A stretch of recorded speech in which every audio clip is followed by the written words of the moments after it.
Welcome into College Basketball Recruiting Weekly, and this week's show is going to be geared exclusively to the upcoming NBA draft cycle. Now, I know the NBA draft doesn't happen until June, but we've already had plenty of NBA draft news. The Ignite has already opened up their season. NBA scouts are in full force. The NBL, I think it is, over there in Australia is drawing a ton of eyeballs early on in the season. So with college basketball right around the corner, we've got to set the stage for what is to come. Now, we're going to talk about a few different things in this show. We're going to talk about the Draftables, which is my comprehensive list of all NBA prospects. We're going to talk about that versus the concepts of mocks and big boards. We're going to talk about this year's draft class in particular, whether it is as bad as advertised, quite frankly, or if there is some little bit of secret strength to it. We're going to talk about some of the biggest names. And then, as I said, we're going to circle back to some of those top prospects outside of college basketball, because that's going to be particularly relevant in this draft cycle. So joining me in this endeavor, I've got CBS Sports, Kyle Boone, who runs the CBS Sports NBA draft mock draft, and Travis Branham from 24/7 Sports, who runs the 24/7 Sports big board. So we all have kind of our unique piece of content that fills up the draft cycle from a variety of different perspectives. All right, fellas, we're going to start here. So last year, when I came aboard and started working in the draft and wanted to do it in a way that wasn't that was different than what you all were doing and and was different from what people in other outlets were doing, I started by polling 10 NBA executives, all the way from general managers down to scouts. And I asked them a variety of questions, but the biggest theme was, how is draft coverage different from what happens behind the scenes? And I specifically asked about mock drafts because that's how so much of draft coverage kind of comes out. And 10 out of 10 told me that they don't start ranking their prospects until after the first of the year. Some even told me that they wait until March. And again, this is 10 different programs. And this is a direct quote. I'm going to read it to you. I've got a few of them. But one high-ranking front office personnel member told me, it'd be very premature to do a board at this point in the year. If any NBA team does a board, it's almost amateurish. And this was in October of 2022. So how we go about it is doing tiers. And basically that's what we emulated with the Draftables, where we kind of put guys in buckets to start, where we have potential lottery picks, potential first-round picks, potential second-round picks, and then potential guys who could make, one of the camps to play their way into draft consideration in the postseason.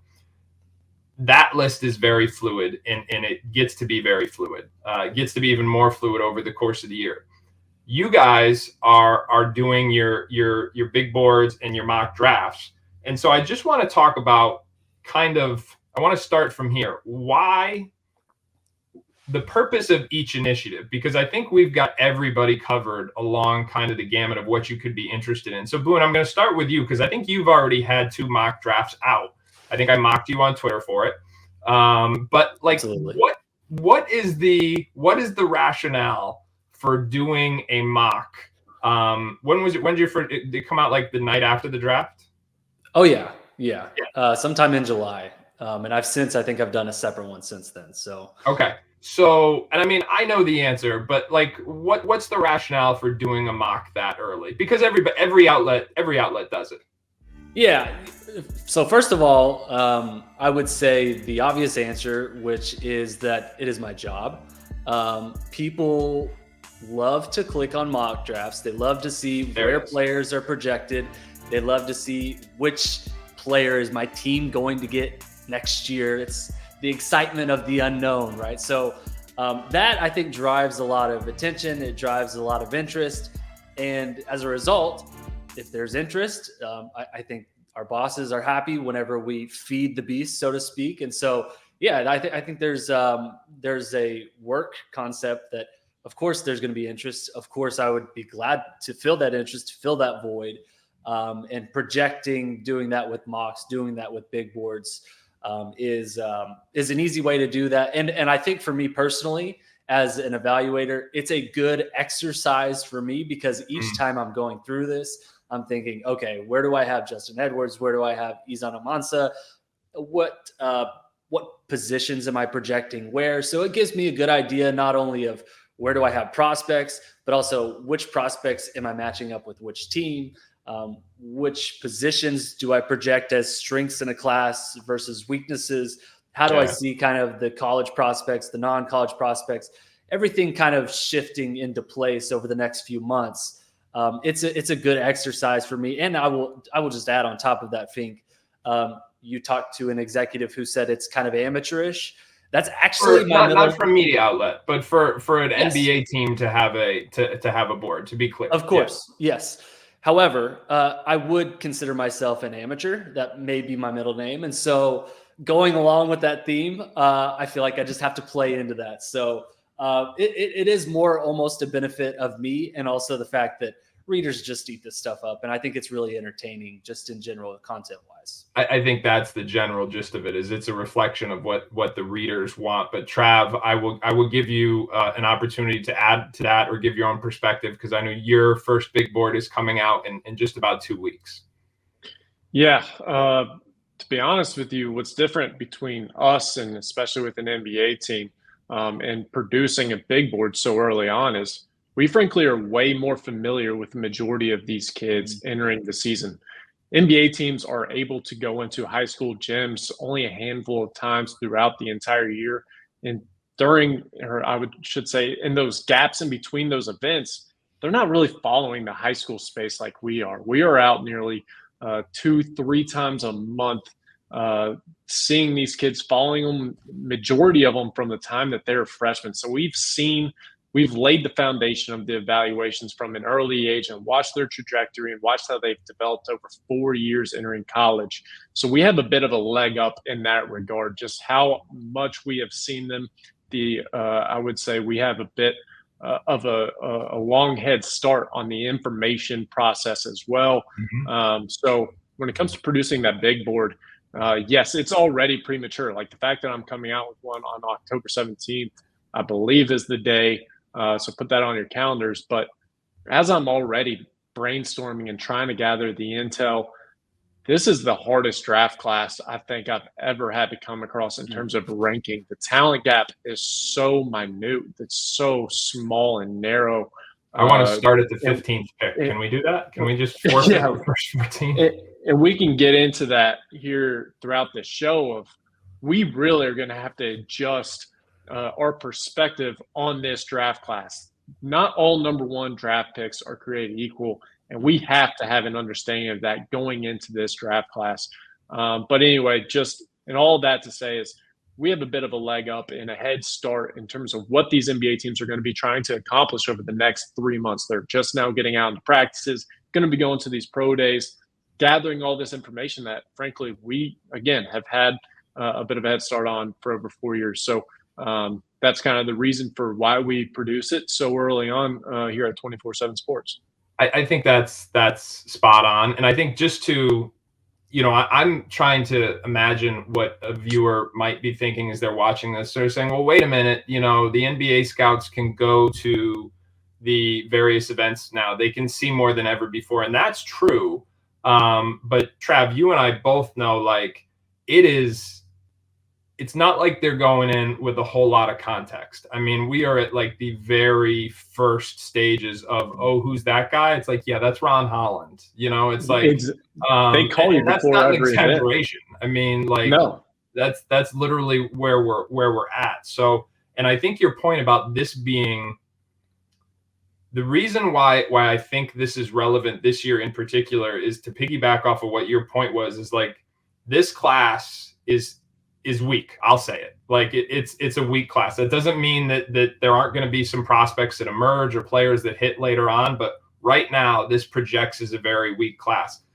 To your point, it also makes it a very difficult one to project.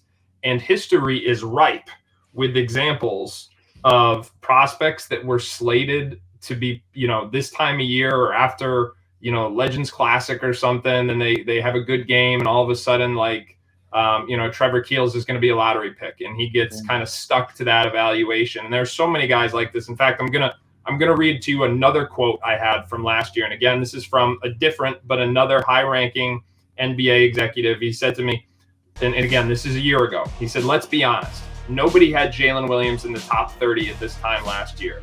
J.D. Davison, Patrick Baldwin, Peyton Watson were supposed to be lottery picks. Then it was going to be Trevor Keels and Kendall Brown.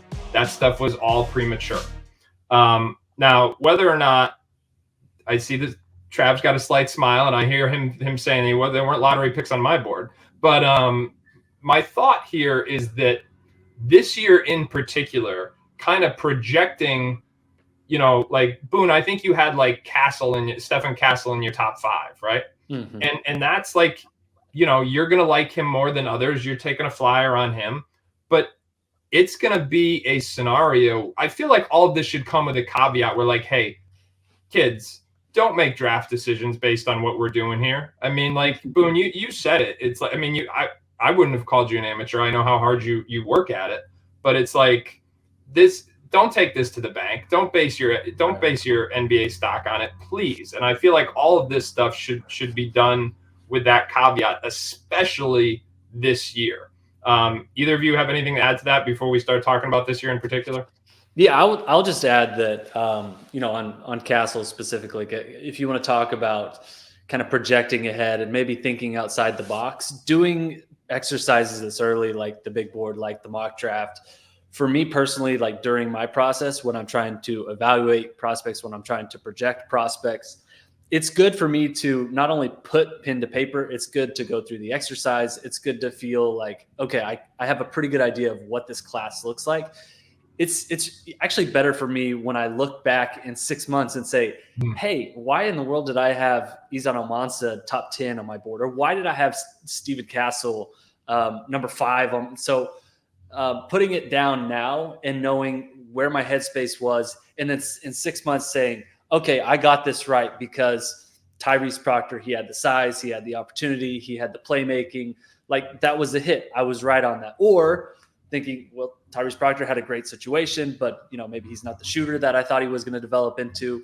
And so for me personally, like this is a process for us, just like it is NBA teams, just like it is for you guys, going through this and thinking through projecting ahead. What can we get right? What can we maybe get ahead of?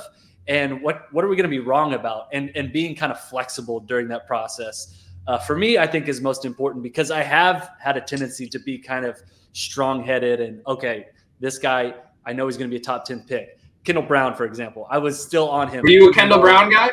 I was a Kendall Brown guy, like hand up. And so I have to learn to be nimble and be open to more information and knowing that, okay, maybe I was wrong on this guy. Maybe, the tools that he has are enticing, but maybe he's not the same prospect that I thought he was coming into college. Or that his backup was. That's the greatest draft story of all time. Everybody's like, Kendall Brown. It's like, no, it's the other freshman who comes off the bench who backs him up who's going to be the lottery pick. Exactly. Yeah. So being flexible, and I think having an open mind during the process and knowing that it is a process, I think is most important for me. And I think for fans and for prospects alike.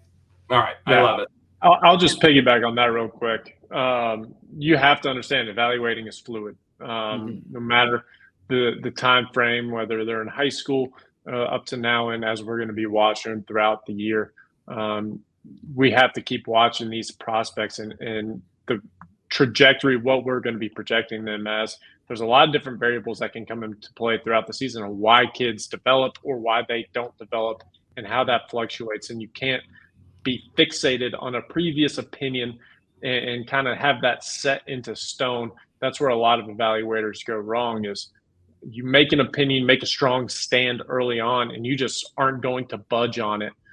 You have to be willing, some people like to call it humility in evaluating, just having that humility of saying, you know what, I was wrong here. Maybe I was right there, but there are different variables that come into play throughout the evaluation process, especially when they get on a college campus, and how much different adversity and scenarios and things that are introduced into this new environment come into play. You really get to learn a lot more about prospects over the next 9 months. And people like to look back on our rankings and judge us as they come out of high school for it. And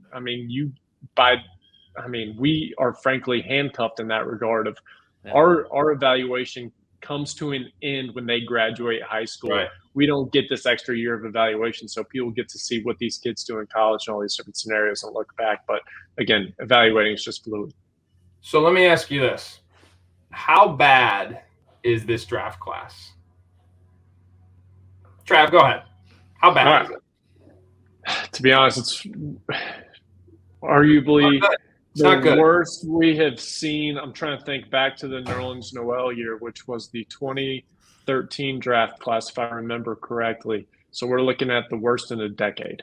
That's fair.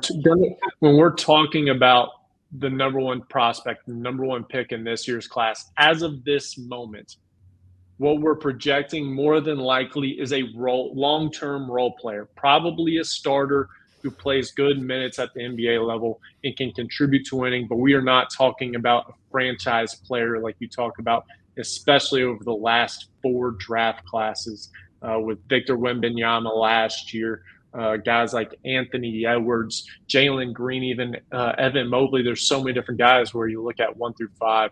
Frankly, that stops this year at number 1. You're not talking about a franchise level player entering this season.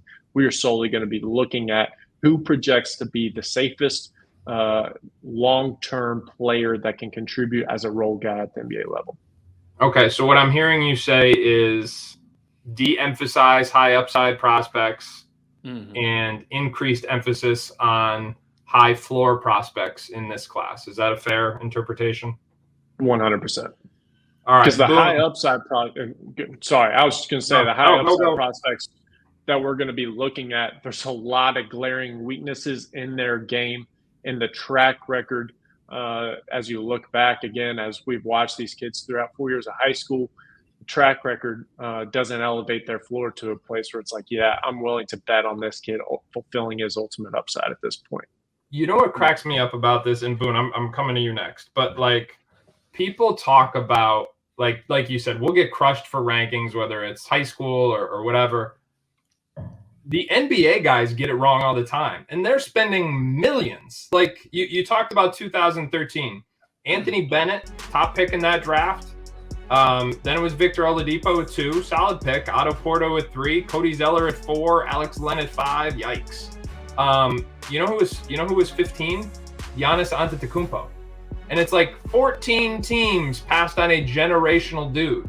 And so it's like, is there somebody in here? I'll say this. I think if there's somebody like that in this year's class, it's not somebody that we are familiar with yet. Maybe it's somebody abroad like Giannis, because the guys we've seen, I would agree to Travis's point. Last year, when it came down to picking the number 1 prospect in high school basketball, we went with the guy with the highest floor for exactly the reason he was saying, and that was Ron Holland. But Boone, I will. You're the nicest man in America, so I like to try and get you to be negative any chance I get. So how bad do you think this draft class is? Oh, this is embarrassing because my answer was I love this class. And so of course you teed me up to just be like super positive, and I'm like, yeah, I love this class. Let's go. I agree. Amazing. I agree totally with Travis and his assessment, which is that there's not a lot of star power. There's not, I don't think, like foundational players at the top of this draft, but I really like the top of this class. I like Justin Edwards. I like Stephon Castle. I think Ron Holland is going to be a good NBA player. So yeah, if you're trying to reset your franchise and you're picking at number 1 or number 2 next year, like obviously you'd want to be in the 2023 class where you have Scoot Henderson and Victor Wembanyama and Brandon Miller. But I do think there's going to be some good NBA players come from this class. And I think as you noted at the top, Fink, I think there's going to be good players who arise this year that maybe we're not even aware of. And I would just add too, we do this year in and year out, right? You guys are scouting these prospects. You've scouted these prospects for 4 years. I've scouted these prospects a year and a half, maybe not nearly as long as you guys, but I'm very aware of who is draft eligible in this class. And I would think that because of our familiarity with this class, to some extent, we may have some fatigue with this class too, where we're looking back at last year's class and thinking, oh, well, how do you compare it to Victor Wembanyama, Scoot Henderson, Brandon Miller? Or how do you compare it to 2025 where you got Cooper Flagg and, oh my goodness, this class is going to be amazing. maybe it's not going to be amazing. But just in general, I think we do get some fatigue. And so, the optimist in me is, of course, probably the most amazing, excited about this class. nicest man in the country. All right, let's talk about the players in particular then. So Boone, I'm going to go back to you. When you take the Wemby jersey off the wall next year, who from the 24 draft might you hang on the wall? Like, who, in all seriousness, who were the names that you are? Let's phrase it this way: who are we? Whether you're doing your mock, Travis's big board, or my draftables, what I would call potential lottery candidates, who are some of those prospects that you're most interested in right now? Well, if you look here right next to my Wemby jersey, you'll find the fruit that is the lowest hanging. I will just grab it here. I will take Justin Edwards, who to me I think is the number one prospect in this class right now. Smooth lefty. Going to play at Kentucky. Already looks to me like the alpha on this Kentucky team that, oh, by the way, has like multiple 5-star recruits on it. And I'm sure Travis has a good feel of the Kentucky prospects on this class, including Justin Edwards. But, you know, the shooting that he showed in Canada, the playmaking, the ability to take people off the dribble, very excited about his potential. To me, he reminds me of like what we hoped RJ Barrett could become. And so I'm really excited about his prospects. I think his shooting has developed here over the last year or so. And so, yeah, his opportunity, I think, at Kentucky is going to be pretty big. I'll add Ron Holland here. He's number 2 on my board. I don't want to go just down the list here, but you know, this is you're starting in a good place because I'm pretty sure you picked Travis's guy and my guy. Travis, am I correct in assuming that Justin Edwards has a chance to be number 1 on your big board in a couple of weeks? These guys are my top 2 players. Now I go back and forth on who I'm actually going to rank number 1. And I love that you brought up Justin Edwards, Kyle, because think for the last probably 18 months had to just bear with the reality of me just pounding it in his brain that Justin Edwards is arguably the number 1 prospect in this class. I absolutely love Justin. Now, there are things that are going to come up in the evaluation process on, is he really worthy of the number 1 pick in this class by the end of the year? It could be a no-brainer. But he is old for the class, going to be turning 20 this year.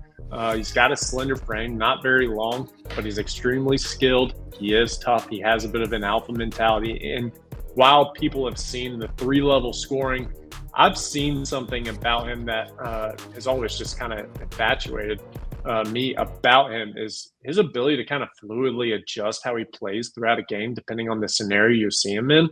There's games you can see him go out there and take over the scoring role and just fill it up. There's also other games where he just operates as a glue guy. He's very smart. He can really pass the basketball. He can rebound and defend, and he's willing and comfortable in buying into those roles when the time is necessary for that. So there's so much I love about Justin Edwards and his game. But right now, as I'm preparing this board, can't really tell you who my number 1 is, but number 1 and number 2, those top 2 names is Justin Edwards and Ron Holland. Okay, we got to take a time out here. So, Fink, you've been pushing back on this Justin Edwards narrative. No, all right. So here's some context. I actually don't know the answer to this question, but Trav, would you have made him number 1 at the end of last year? Like if it was the Travis Branham rankings, would Justin have been number 1 at the end? I think when we had the conversation was I think I said Justin would be my number 1. However, I wasn't fighting against who. If we said it was Ron, like I literally said, I'm not going to fight because I understand both perspectives, and I'm so torn on the 2. Yeah. I wasn't like I am literally to this day. I'm not taking a strong stance either way as we enter this season because I see so much. I guess projected a little bit more projectability with Ron and the upside with his jump shot because it's not as polished and everything as it is. He's much younger than Justin Edwards. Like there's so many positives and negatives where it's like I'm just right. Yeah, I'm just right on that fence where I think I told you I would probably go with Justin Edwards, but at the end of the day, I was not up in arms and going to fight you if you chose Ron Holland, or I think we had Isaiah Collier right there as well, and I mean, yeah, he was. I think he's an finished, understandable pick as well. he finished too. So Boone, to answer your question, because I'm not ducking it. What's interesting about this is like I was actually in Travis's when I was at ESPN. I was in Travis's role. Like I was the guy screaming Justin Edwards from the rooftop. And then, you know, and then when he made that transition and came over here, he was already like much higher on the board here. And so, yeah, it's not that I'm anti Justin Edwards at all. I just, you know, coming out of last summer, I thought Isaiah Collier was, and again, it was always debatable. But we were the first one to make Isaiah Collier number one, because I like the size, I like the toughness, I like the passing. As the year went on, I became more and more concerned about his jumper and kind of the lack of elite athletic pop. I still think he's going to be one of the best freshmen in the country this year, and I still think NBA teams are going to be really intrigued. But there's some, you know, the shooting he's got to figure out, because he's not like one of these polarizing athletes that you see in NBA stardom at the point guard spot nowadays. Right. So he's got to be a reliable shooter. But those were the three guys. Those were our top three prospects in the class. Let me phrase it to you this way, guys. Any other college freshmen, so let's leave the Ignite out of it for now. Any other college freshmen that you are particularly intrigued with? Boone, I'll start with you. Oh, I'll throw it to Branham here. You can go Castle. Go Castle. Yeah, I mean, okay, I'll go Castle. I don't want to, you know, make my brand about, you know, UConn prospects, but I do love some UConn prospects. Klingon, who's going to be a sophomore, obviously, I think is in for a big role. Have him in my top 5, and then Castle, who I think is pretty interesting. Actually, have him at number 4, which, feels a little bit aggressive. I see he finished number 9 at 247. So I feel somewhat validated. And while we're here, I would just add, like, the work you guys do at 247. Like, we could not do any of our projecting at CBS without you guys. We could not do any of our team previews. We could not do any of our conference previews. We could not do any of our big boards or mock drafts, any of that stuff. Like, you guys pounding the pavement, actually recruiting, actually scouting is so valuable. And so my read on Kyle Boone, everyone, he's as nice of a man off camera as he is on. Thank you. I'm telling you the truth, and people do probably need to hear this because it is really valuable. And so I'll just say, like, my read on this class is. So wait, are you blaming Castle on us then? Was that like a reverse psychology? Actually, I was blaming it on Branham. If you let me get to it, I think it's Branham's fault. So my read on this class is mostly just from what I hear from you guys on the road. And so I like Castle. I like kind of his prospects, his profile. You know, he's got a huge frame at 6'6". I think he can play multiple guard spots. Going to be in a good position at UConn. Obviously, that system has really produced nice talent at the guard position. So, yeah, those are a few guys that I'm really excited about. Again, I feel like I'm blaming you guys for some of my preferences and people that I like. But yeah, that's like right now, it's really hard, again, to project. We're sitting here on October 3rd. Right. A lot can change over the next 9 months. But yeah, so far, like, those are some guys that I think I've noticed I continue to be like a little bit more high on than maybe the consensus draft community is. Trav, any other college freshmen other than those three I think we've mentioned that you're particularly intrigued about for their NBA? Yeah. Not as the best college players, but for their NBA potential. No, I got 2 that I could see make big jumps. Honestly, within the first month of the season. One being Elliot Cadeau, reclassed from the 2024 class of 2023, going to be at North Carolina this year. When you look at this class, and especially that point guard position, to me, he is every bit in that conversation with Isaiah Collier for the best freshman point guard coming up. Now you look, to me, the biggest difference is going to be size. Elliot Cadeau is only about 6 foot, 6'1", so he's a little bit undersized. Isaiah is 6'2", 6'3". Elliot is as good, if not a better passer than Isaiah Collier, and that is saying something. He takes care of the basketball better. and he's also a bit more dynamic of an athlete and ball handler and how he can change speeds, gears, keep guys off balance, and he's a better shooter. You look at the statistics. I sent Fink a text a couple of weeks ago. I just said player A or player B, and I listed out a bunch of stats. And it was I don't respond to these texts, Boone. Yeah, it's a trap. I know it's a trap. I'm not playing. Yeah. Yeah, and it was Elliot Cadeau's numbers. And I sent it to the whole team, and the unanimous was player B, which happened to be Elliot Cadeau. And frankly, I agree. The assist-to-turnover ratio, honestly, everything in every single statistical category was superior for Elliot Cadeau. The only thing that he lacks, again, is the size. So that is. I know you got another guy. Can I jump in with one point on that, and then we'll go back to your other guy? This is my question.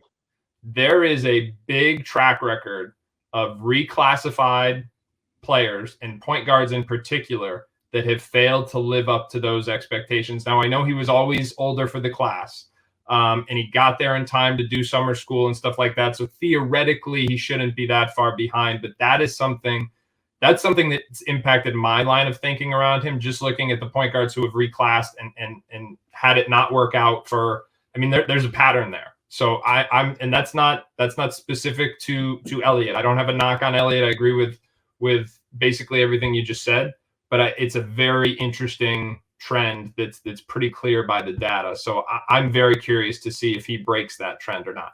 All right, who's your second guy? Quick rebuttal on that. I think Elliot Cadeau is potentially one of the exceptions because, one, he is older for the class, and his reclassification isn't the same as a Gigi Jackson. When Gigi came out of high school and he reclassified, there was a lot of gaps in that kid's game where we knew he was very strong likelihood he was really going to struggle throughout the year, especially being the focal point on that South Carolina team. And that played out very visibly and publicly for everybody to see last season. Elliot Cadeau is way more polished, way more ready. Physically, he's ready. His mindset, everything seems that he is ready for this jump. So that's one reason why I'm higher on him. The next one, another guy that Fink got fed up with me talking about last year, Deshaun Harris-Smith at Maryland. Oh, God. I think he is one that has such a high floor in how he impacts the game in every single way and how elite of a competitor he is. I think based on what we saw over the last year and a half of a lot of these kids, frankly, kind of plateauing and stagnating in their development, he was one that always had a high floor, but he kept finding ways to get better. Now, he wasn't making these significant jumps that we saw, but he kept making those 1% improvements in his game with his jump shot and how he impacts the game. So I think how he impacts defensively, and again, I think he's a combo guard. Fink's going to get sick and tired. I'm okay with combo. And so how he can pass and facilitate, defend, rebound, and now his improving ability to make shots from three. I think as we watch this season, and most of these kids, the weaknesses in their game kind of continue to be exposed. And if a lot of these kids don't make significant jumps, which we haven't seen them make over the last year, I think Deshaun Harris-Smith is just going to keep chipping away, just like he has for the last year, and find himself up towards the middle of this first round, potentially. I mean, it might be crazy to say now, but I mean, if these kids don't develop, I mean, it wouldn't be crazy to see him crack the lottery. And he's got an opportunity at Maryland because he's going to get to play with the ball in his hands. Like, you know, I saw him again at USA Basketball over the summer, and it was like, okay, when he's on the wing and, you know, it's when he has the ball in his hands, he has an opportunity to look a lot more dynamic. I think he's going to have that chance at Maryland. And also the emphasis they put on skill development on a daily basis, I think could really benefit him because he was so left-hand dominant and the shooting had to come. But again, agree with everything you said about the competitiveness and the two-way impact. All right, sophomores. And I think we're all going to start with the same two here. Boone, you already mentioned, I think you mentioned both of them actually, but Donovan Clingan and Tyrese Proctor, to me, are the two most interesting NBA prospects in the sophomore class. Now, I think Kyle Filipowski may be the best college basketball player in the sophomore class. But how do we – anybody else I'm missing or how do we kind of like qualify that conversation about who's the most intriguing NBA prospect in that group? That's how I have it ranked here. I have Tyrese Proctor number 8 on the big board. I have Donovan Clingan number 5, Proctor at number 8, and then Kyle Filipowski at number 10. So to me, I think there's a clear kind of big 3 of second year players who are the most intriguing kind of long-term NBA prospects.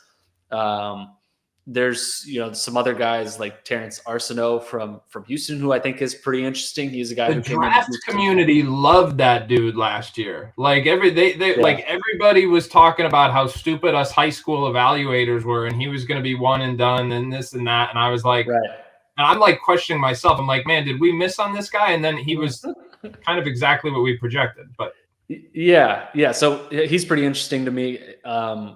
Someone who I think, because I followed you guys, I was very in on him as a freshman. He was still kind of a little bit raw, but has really grown into his body and filled out. And obviously at Houston, I think is in a great system. Trey Alexander, an older prospect, college prospect that I'm intrigued by. I believe he's going to be a junior. He's going to be at Creighton. Ryan Nembhard is gone now. I think he will play a little bit more on the ball. He's developed a lot as kind of an on-ball playmaker. So excited to see him. He's a guy who, again, for whatever reason, I've been higher on him than most throughout the draft process the last year or so, and had him as a first-round prospect in last year's class. Obviously, decided to come back to college, but think he has a chance to be like a late lottery pick, first round pick, with a good season at Creighton. Just the opportunity that he has and the size, the athleticism, just checks a lot of boxes as a kind of a combo guard who could do a number of different things. Trav, anybody to add to that discussion or to expand? Yeah, I mean, Tyrese Proctor's number 1 returning sophomore, in my opinion, when it comes to my big board and where I think he will, again, I haven't built it all the way out, but he's probably going to be the highest ranked returner coming back. I love the size. And frankly, when you look at him compared to the rest of the point guards in this class, there's a good chance he's number 1. And this is a kid that was a part of this recruiting class originally. And we've talked about it previously. Had Tyrese stayed in this recruiting class, there's a good chance he would have exited as a number 1 prospect in this class. So he's got a bit of a year head start on all these guys. And we saw the incredible development of him, and how much as he got settled into the new system in the United States and at Duke, just how much improvement he made over the last year. And now I just think as the game slows down, the jump shot's going to keep coming with it. But next to him, Khalil Ware, going transfer to Indiana. As high of upside and as much talent as anybody in this draft class. It's just. Can we say this is the last call for Khalil Ware? Like, last call? Are you coming? Last call? In exiting high school, we knew all the concerns and all the caution flags that you had to have when making that initial evaluation and projecting what you'd be last year. And honestly, he probably was exactly what we expected to be last year. We knew the upside was immense and he could become this, but it was more than likely he was going to struggle and he was going to have to really kind of face a lot of adversity to figure things out. So now he's fallen flat on his face a little bit. And now he has a new environment. How is he going to respond? Is he going to take this adversity and channel it to make these significant strides and really put himself into the game, be more aggressive on both ends of the floor, and play a winning brand of basketball? Because again, 7 foot plus 7 foot wingspan, fluid athlete. He can step out, make shots from 3, great hands and touch, great rim protector when he wants to be, can switch out on the perimeter. And honestly, an underrated thing about his game that he showed in high school is he's actually a really talented passer. So he has all the tools, all the talent you could possibly want in the world. And it's, frankly, you could say it's up to Mike Woodson. You could have said it was up to Dana Altman. But to me, it is up to Khalil Ware. He can be as good as he wants to be in this upcoming season. So Dana Altman tried to play him. Like, go back to they were starting him. They were trying to play him. Like, he had an opportunity, and and he lost it. He fell out. He went from their starting center to falling out of the rotation. Yeah, just for a quick example for the people watching, like I'll never forget. I was one of the first people to kind of watch him, and when I first saw him, he blew me away.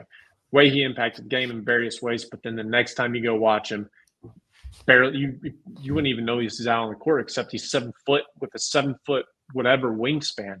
You just can't help but look at him and be like, why are you not impacting this game? And so the last time I saw him in terms of his AAU season, it was one of those games. There were some blue blood coaches going to watch him, and all he did was walk 3-point line to 3-point line. Didn't do anything to assert himself into the game, and that was the story of his entire high school career and what we could have expected out of last year. So now that he's faced the adversity and heard what all of the critics have had to say, it's up to him. And I'm going to be closely watching and monitoring, and as will majority NBA teams, see how he responds this year.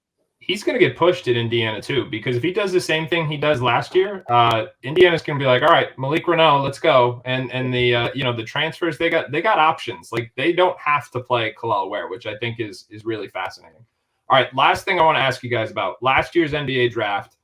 4 of the first 5 picks were not college basketball players. Wemby went 1. Brandon went 2 from Alabama. Scoot went 3 from Ignite, and the Thompsons went 4 and 5 from OTE. After that, it was Bilal Coulibaly who went 7 after Anthony Black. So 4 of the first 5 of the top 7 came from outside of college basketball.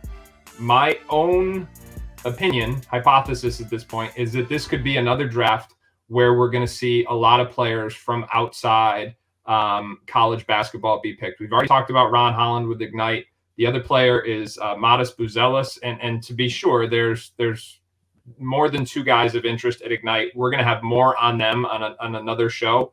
And then in Australia, you've got Alex Sarr, who was, really getting a great start to the season, getting rave reviews. But the NBL over there, guys, like, they got a lot of interesting names.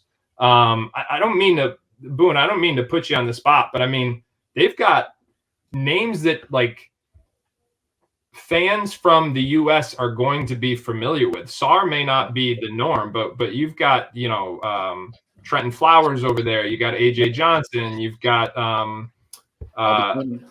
what's that? Bobby Klintman. Bobby Klintman, yeah. And who was the point guard? Old NBA Academy guy who was he's over there now as well. Stumped. A.J. Johnson. No, I said A.J. Right. Yeah. But my point is, like, there's going to be more attention on that league than ever before. So Boone, like, who do you like over there? How much have you seen of Sarr? Like, what do you think about the international and non-college basketball influence in this year's draft? Yeah, I love it. As someone who started covering college basketball at CBS, we're all shocked you have a positive interpretation of it. Yeah. All right, this is I gotta switch up my brand or something. I'm gonna come on with a bad attitude next time. Don't. We need you to offset Trav and I, please. But yeah, I like it. And as someone who covered college basketball, like, to start my career, and now I'm doing, like, mostly college basketball with a lot of NBA draft. I always got the question of, like, well, is the NBL going to be the end of college basketball? Is G League Ignite going to kill college basketball? Is Overtime Elite going to kill college basketball? Like, the truth is, there is so much talent across the globe in basketball that all of these places can produce NBA talent. And all of these places, I think, will continue to produce talent, including from non-college prospects. Like, you look at 2021, 3 of the top 10 were from non-college avenues. Jalen Green, Giddey, Jonathan Kuminga, Alperen Şengün was in that class. 2022, 2 in the lottery were non-college: Dyson Daniels, Ousmane Dieng. This past year, obviously, 5 of the top 7 were non-college. Now look at 2024. You have Holland, you have Buzelis, you have Sarr, Almansa, Darlin, Tyler Smith, A.J. Johnson, Klintman. Like, I didn't even mention Resacher. There's like 8, 9, 10 players who could end up being first-round picks in next year's class from like the non-college paths. So I think it's good for basketball. It forces fans, I think, to open up their minds. And, because I think for a long time we were so closed-minded in that, like, okay, well, if you're a Euro, you're soft. Or if you didn't come and play at Kentucky or at Kansas, like, well, how are they going to translate? Well, the truth is, like, a lot of these international players or even G League Ignite, Overtime Elite, it's a different situation. You have to scout them within a different context, but all of these guys can play. And so I'm excited about this upcoming class. Booz Ellis, I think is pretty interesting. He's like 6'9", 6'10", maybe 6'11", kind of like a combo wing / center. Very fascinating prospects. I think people have cooled on him a little bit in past months, but when you're picking at the top of the draft, you're thinking about. Well, he got put on top of it. This is another example. He got put on top of the mock draft, and then he opted out of Hoop Summit because of it. I mean, that's what happened. I mean, so I think he's going to be interesting. The race for number one in 2024 feels just completely wide open between Holland, between Buzelis, obviously some college prospects as well. I think Sar could be in that conversation. Sar absolutely will be in that conversation. Was really impressed with what I saw from him when Perth played against G League Ignite. In fact, I think ESPN's Jonathan Gavoni mentioned in an article here within the last week some rumblings that maybe Sar should be a worthy contender to be the number one pick. So I tend to agree with that. I wouldn't have him. Yes, in this class. Like I would not have him number one right now, just because I got to ride with Branham here. I got to ride for my boy Justin Edwards. But I do think in this class, Sar is a very strong prospect who is definitely on the rise. And the non-college class for 2024, like, people are going to be having to work overtime to watch players in this class because a lot of lottery talents, first-round talents are going to be playing elsewhere this season outside of college.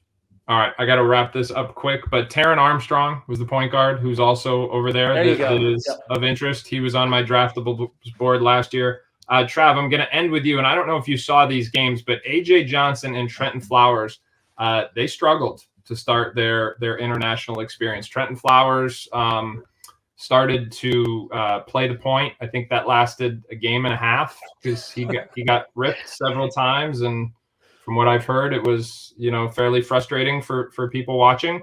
I'll leave it at that. And and AJ Johnson, just the physicality of it seemed to be a little too much for him. Now, again, it's only October. We're talking about games that were played in September. We got a long way to go, but it's an interesting point because those are two American kids. They're not, international kids who we don't know about. Those are two kids that chose to play professionally abroad rather than go to college basketball. And I think what we saw last week, or at least signs of, like, hey, that's not easy either, because, you're not playing 20-year-olds, you're playing 27-year-olds. And, it's going to be interesting to see the impact it has on their stocks. But it's one of the reasons why I think that league in particular is so interesting this year. Because not only do you have Sar, who's a potential lottery pick and a name that this year is being talked about among the top of the class, but you've got two prominent high school kids who chose to go over there and didn't get off to the start that they would like. Let's say that. Mm-hmm. It's gonna be interesting. Anything else on Flowers? Because I know you were on top of him all of last year. No, I would just say that to me, it was honestly expected that they would go over and struggle, both him and Flowers, or both Flowers and Johnson.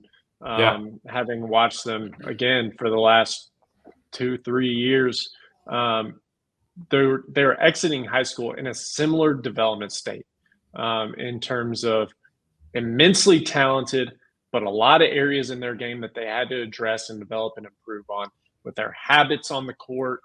Their shot selections. AJ, I would say, was further along in knowing who he was as a player and how he could impact a game, his ability to score the basketball from all three levels. The one thing about Johnson coming out was he was extremely thin.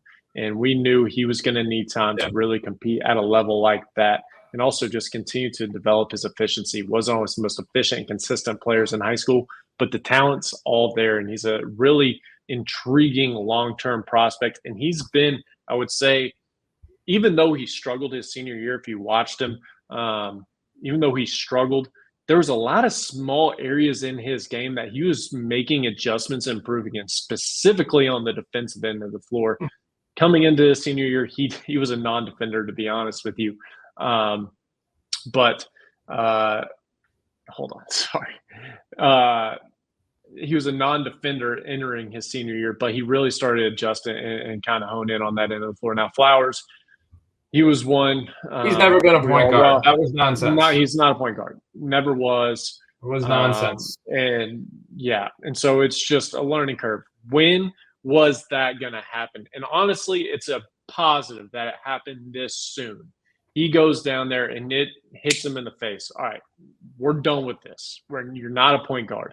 And the thing is, when he was playing with Combine, and I would say honestly for the last 18 months of his high school career, there was a lot of improvements he made as a cutter, as a rebounder, just being active, using his size and athleticism to his advantage to impact him as a rebounder, defender, cutter, and all these little way I would just call it is just being active, just using your tools to be active to impact the game.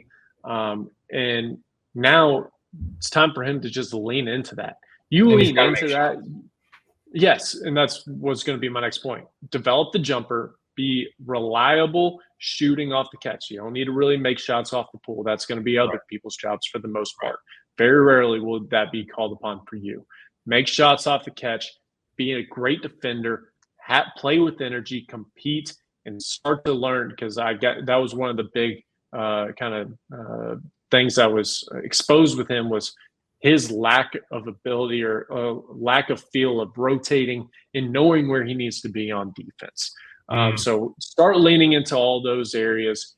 Make your job easier for yourself, and you will make a lot. And you will rise up the boards much faster. So, frankly, yes, he went in there. The point guard experiment was a disaster. However, it's good that it happened this soon, and now you can really lean into all these different areas of the game that you can impact winning and really help your stock. Boone, you see the impact you've had on us. We're taking positive, we're thinking positive, turning negatives into positives here at 24/7 Sports. We're just feeding off your example. All kidding aside, you can see kind of the passion all three of us have for talking about the draft. We're still 8 months away. College basketball practice is just starting, but the reason I wanted to do this is both on 24/7 Sports and on this show, we're going to start previewing college basketball, and part of that is going to be talking about the best NBA prospects in each major conference. And this is going to really be the beginning of the 24/7 Sports NBA draft cycle. As we said, Boone's already got a couple of mocks out. Travis's big board, I think he said Tuesday, October 17th. You will see my draftables list start to come out conference by conference beginning next week. And we're just going to start to get – what I love about what we're doing is all three of us have something a little unique. And if you're an NBA draft fan, you've got everything covered here. You've got me trying to give you like an idea of what an NBA board might look like. You've got the mocks from Boone. You've got the big boards from Travis, taking into account everything we've learned from the high school ranks. And so that's why I thought this was a really appropriate place to kind of start this NBA draft cycle. So thank you both for your time. Make sure that you visit 247sports.com and the 24/7 Sports channel, and of course CBSSports.com and CBS Sports HQ for all of your NBA draft and college basketball and recruiting coverage and needs.